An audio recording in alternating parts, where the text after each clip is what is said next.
En materia de crímenes de odio, que sí es, porque el corto está inspirado en eso. Los crímenes de odio se conciben a nivel mundial como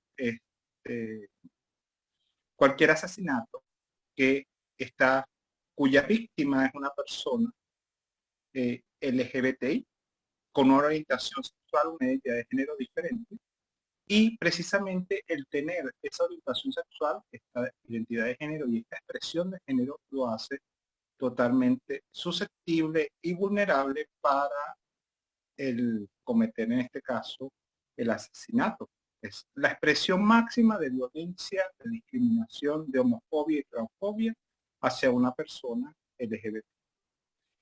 ¿Qué es importante saber en Venezuela? Bueno, Venezuela siempre ha existido crímenes de odio. Lamentablemente no contamos con un aparato legislativo que tipifique este tipo de asesinato por orientación sexual. Y muchísimas veces entran queda tipificado como crimen pasional, como violencia armada, como ajuste de cuentas y otras tantas tipificaciones que existen en el Código Penal.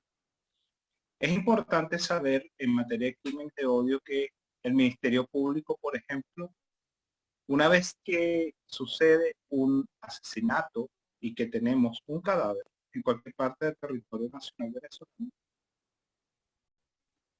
es importante saber de que una vez que ocurre este asesinato, automáticamente el Ministerio Público, en este caso la Fiscalía, está obligada por, por investigación de oficio a abrir un expediente y a buscar la persona que cometió, en este caso, el delito.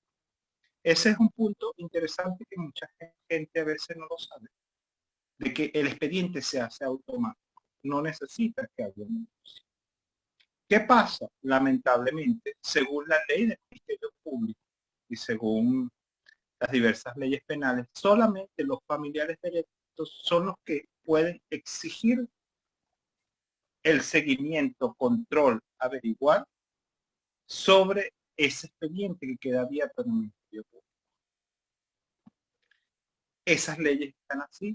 Muchísimas veces los trabajos que realizamos desde las organizaciones no gubernamentales y la sociedad civil de seguimiento de casos, encontramos la primera gran barrera que existe en el Ministerio Público de la investigación no procede porque usted no es familiar. ¿Qué pasa en materia de comunidad LGBTI en Venezuela? Hay una homofobia, hay una discriminación intrínseca a nivel familiar. Por consiguiente, en la medida en que un familiar fallece, es muy difícil en Venezuela que los familiares pidan justicia. Porque quien falleció es el familiar que tenía una orientación sexual, una identidad de género totalmente diferente. Esos son unos tips importantísimos para saber efectos de crímenes de odio. ¿Qué otro detalle podemos ahondar nosotros por el trabajo comunitario que hemos desarrollado desde Alianza Lambda de Venezuela y otras organizaciones de la sociedad civil que han hecho múltiples demandas? Ahorita tenemos unas esperanzas en cierta forma puestas porque se ha creado una oficina de la Defensoría del Pueblo para especial atención, es una defensoría, parte de la Defensoría en especial atención a grupos vulnerables, y una es para atender a la diversidad. Entonces, ante esa Defensoría del Pueblo recién creada, nosotros, por ejemplo, desde la asociación civil que represento, tuvimos una reunión con el defensor del pueblo de Venezuela y exigimos lo que ya desde hace más de 7 años hemos exigido a esta instancia, que es la creación de una fiscalía especial en materia de diversidad sexual para que se encargue directamente no solo de los crímenes de odio, sino de cualquier acto de violencia que está establecido para la comunidad LGBTI en Venezuela. En este caso, nosotros entregamos peticiones. Ah, ya está listo, José. Sí, ya está, José, creo que ya nos escucha. Yo te escucho. Excelente, José. Ahorita retomamos toda la historia, ¿no? Entonces, simplemente tipificando y puntualizando temas sobre el primer periodo en Venezuela. ¿Qué es importante saber? Bueno, este pliego de peticiones, ahorita que lo entregamos, el primero se entregó en el año 2015 con el otro defensor que tuvimos en aquella oportunidad. Actualmente el director Alfredo Ruiz, entre muchísimas cosas, pero las prioridades son los crímenes de odio. Solicitamos, y lo voy a leer directamente, impugnar de inmediato a los fiscales del Ministerio Público con casos asignados por cadáveres venezolanos y venezolanas LGBTI para la redistribución y reasignación inmediata de los expedientes a fiscales capacitados, no homófobos, no transfóbicos, que garanticen el debido proceso de la sentencia firme a los victimarios. Primer punto.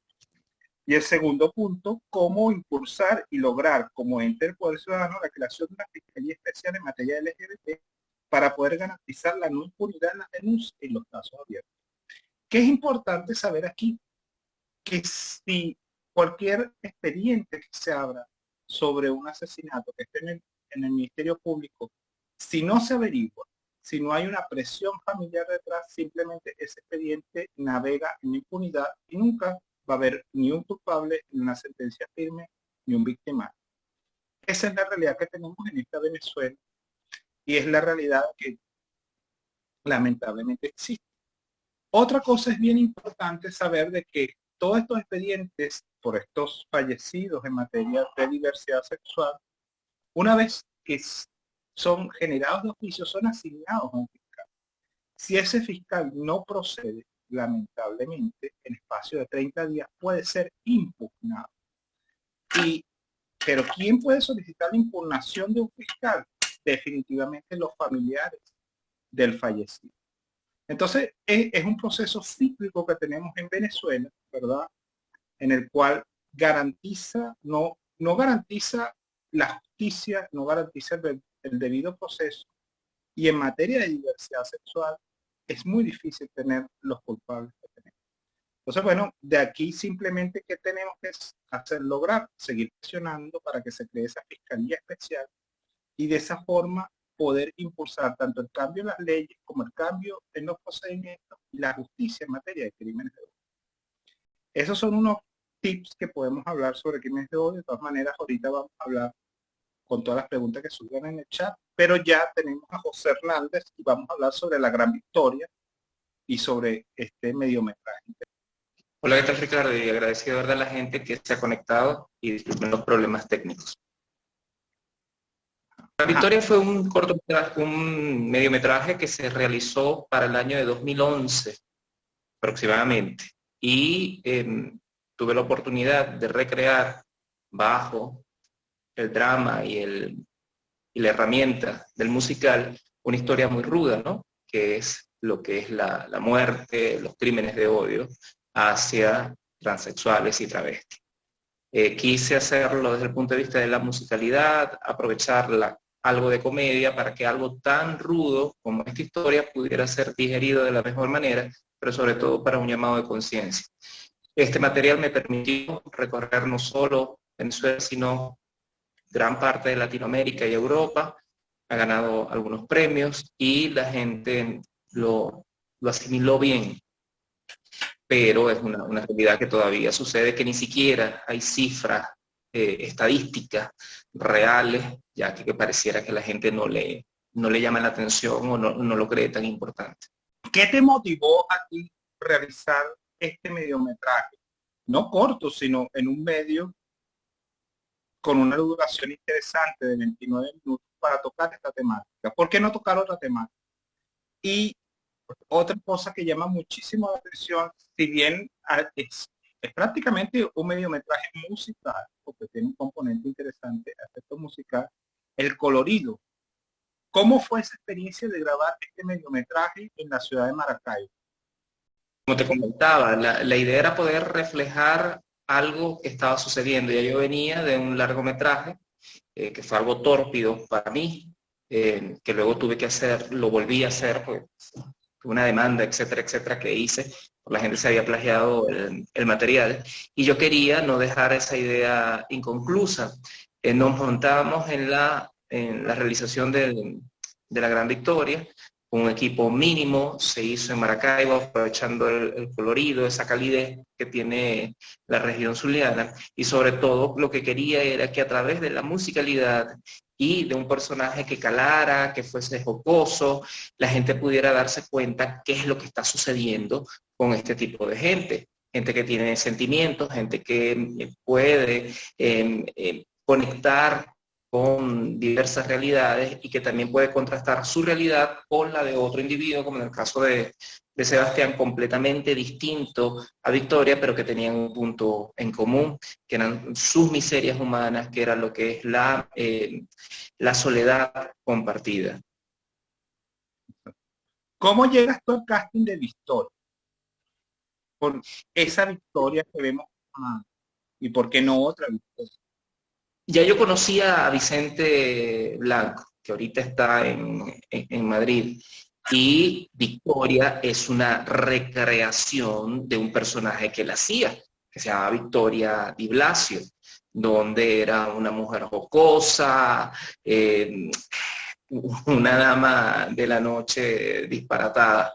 Y me fue sencillo, ya que yo había visto cómo él construía ese personaje, y extraer a Victoria desde la perspectiva de él, poderla acompasar a la visión que yo tenía del personaje, fue lo que hice. Fue una adaptación del personaje que él hacía como una especie de comedia a un personaje que ya yo tenía perfilado, pero el casting definitivamente era para él, ese personaje de Victoria. Todos los arcos dramáticos que están en el mediometraje tienen una canción asociada. ¿Cómo fue la escogencia de esa curaduría de esa banda sonora, de esas canciones? Háblanos de esos derechos de autor, porque son canciones conocidísimas a nivel latinoamericano, Paloma San Basilio y tantas cosas, ¿no? En ese momento nos valimos de uno de los artículos que ofrece SACBEN, acerca de cómo yo tenía más de 30 años y como no era para uso comercial, sino más bien para uso académico, pudimos valernos de eso y poder valer de lo que es las canciones. Las letras de estas canciones tienen un significado en cuanto a el hilo dramático y a la narrativa de la historia, empezando por La gata bajo la lluvia, donde se habla de un desamor, donde se habla también de mujeres que están en conflicto, de mujeres que aceptan lo que es la infidelidad y quizás es bajo autoestima. Y Victoria tiene eso, una baja autoestima por las circunstancias a las cuales se somete. También está lo que es el Marinero de Luces, de Isabel Pantoja, que es esa oda al amor perfectible, al hombre ideal, a ese hombre que sueña Victoria encontrar en algún momento. Y en último término, lo que es el Quiéreme Siempre de Paloma San Basilio, que es el himno de alguien como Victoria para solicitar, reclamar, exigir de la mejor manera un afecto que ha tenido que mendigar desde chica, ¿no? Desde muchachito, y por ser como es. Esto también me permitió desde el punto de vista del arte utilizar el colorido, utilizar los recursos de vestuario, de las transiciones, porque la historia es ruda y Victoria también tiene muchas ensoñaciones y su sueño iba de los años 80 y por eso utilicé las canciones. Te debo confesar que a mí no me gustan desde el punto de vista de la realización lo que es los musicales. Sin embargo, esto lo hice por casualidad y a la gente le gustó. Claro. Importantísimo, Victoria permitió que realizaras otros proyectos audiovisuales. ¿Qué tal fueron los proyectos subsecuentes que engranaron con Victoria? ¿O qué generó Victoria en la trayectoria cinematográfica del realizador José Hernán Ceregoro? La Gran Victoria fue, yo creo que la puerta que se abrió para una trilogía de largometrajes comerciales acerca de la sexodiversidad, pero vista desde varias perspectivas, desde varias aristas. Desde El secreto de mi amigo Seba, que es un thriller policial, que es una historia bastante ruda, donde hay la investigación de una muerte por parte de un hijo que creía que su padre era una cosa y resultó que ser otra, hasta lo que es Íntimos Relatos, que habla de transexualidad, pasando por Ámbar, donde se disputa el régimen de convivencia familiar y de visitas de un padre que no se le deja ver a su crío simplemente porque es homosexual. Entonces hay el enfrentamiento de la familia ortodoxa versus estas familias alternativas. Entonces eso fue lo que permitió la Gran Victoria, desarrollar la sexodiversidad como un tema bastante rico desde el punto de vista de la realización, y no estoy hablando simplemente de lo que es ser activista, sino como realizador. La objetividad me da que esto es un punto que hay que tocar, que tiene muchos adeptos, pero que también tiene muchas circunstancias que mucha gente quiere callar, y que no solo es la pluma, la escarcha, como pudiera reflejarlo la Gran Victoria, sino que también los conflictos internos cuando las personas no se autoaceptan, cuando se sale a destiempo del closet, cuando hay un padre que es homosexual, cuando hay unas segundas nupcias con un matrimonio igualitario, hasta lo que es la transexualidad masculina, que también es un tema que la gente no habla mucho, se calla, aunque en los últimos tiempos se está dando a conocer este hecho que es una realidad. Eso fue lo que permitió para mí la Gran Victoria. Claro. El doctor, hay gente que no sabe, es importante que lo conozcan. Adicionalmente, el director José Gregorio Hernández, es médico cirujano plástico. El haber tocado esos temas te ha influido en tus guiones, la trayectoria profesional médica al realizar operaciones, cirugías estéticas a personas travestis, a comunidad trans. ¿Cómo ha influido en tu trayectoria cinematográfica o en la realización de tus proyectos audiovisuales? ¿Nos podrías compartir eso? Yo siempre he dicho, y pareciera un chiste, que yo soy un artista prostituido por la medicina y un médico prostituido por el arte. Yo trato de buscar el mejor de los equilibrios para estos dos oficios que son en extremo demandantes, en extremo delicados, y que no aceptan términos medios. La medicina la ha utilizado en cuanto a lo que es la diligencia, en cuanto a lo que es ese método que nosotros los médicos tenemos, y más como cirujano lo detallista, lo preciosista, y la parte audiovisual, poder explorar y aflorar algunos temas que la gente considera tabú desde el punto de vista científico, que son realidades que pasan día a día, que tienen explicaciones médicas, que tienen explicaciones biológicas, incluso hormonales. Tratar de que ese guión pueda calar en el pensamiento todo un cúmulo de miedos, de cosas que se callan, quizá tabúes, a lo mejor no quiere aceptar que hay una realidad diferente a la suya, o una realidad que es igual a la suya, pero que él o ella no quiere asumir, o simplemente no está en la capacidad o en la potestad de poderla sacar a flote. Es lo que ha permitido de modo positivo, desde mi óptica, tener esta dualidad de oficio. Sin embargo, también habrán detractores, habrán quienes critican la manera como yo trato de plasmar el asunto, y lo cual se hace completamente adrede desde mi perspectiva.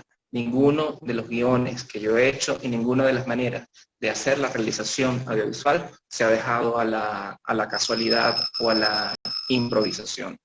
Desde lo que fue la Gran Victoria, que yo quise hacer una cuestión muy sutil, muy dócil, cándida, a pesar de que el tema es rudo, pasando por Seba, donde quise reflejar de modo hiriente, pero que por asuntos comerciales tuve que bajarle 2, y sin embargo me lanzaron a 18 años, hasta pasar por Ámbar, donde Ámbar sí yo me puse censuras, porque yo quería que fuera una película súper comercial, valerme de figuras conocidas para que la gente pudiera ver la mayor cantidad posible una historia de la vida real donde a un papá no se le deja ver a su hijo simplemente porque tiene una tendencia homosexual. Hasta mi más reciente realización, que está próxima a estrenar, donde yo dije, yo no quiero tener censura, yo no lo quiero poner. Y valerme del erotismo, valerme del desnudo, para plasmar la realidad de la transexualidad, un reto para mí, que no se viera vulgar.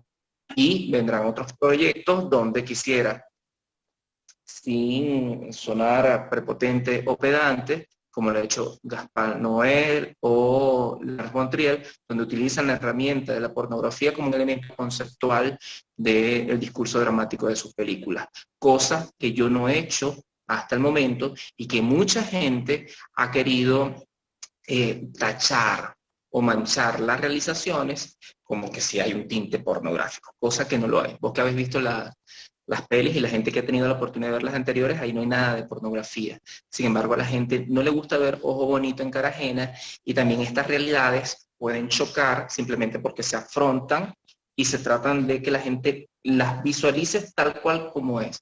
Yo no trato de maquillar ni trato de forzar la línea ni a favor ni en contra, sino trato de reflejar una realidad con el preciosismo del arte, buscando herramientas para que la gente también las pueda digerir, sin que vaya a ir en contra de lo que es mi visión como realizador, hoy respetando a los personajes que en estos 3 largometrajes e incluso en La Gran Victoria son personajes basados en individuos reales y cuya historia yo trato de respetar y reflejar de la mejor manera posible.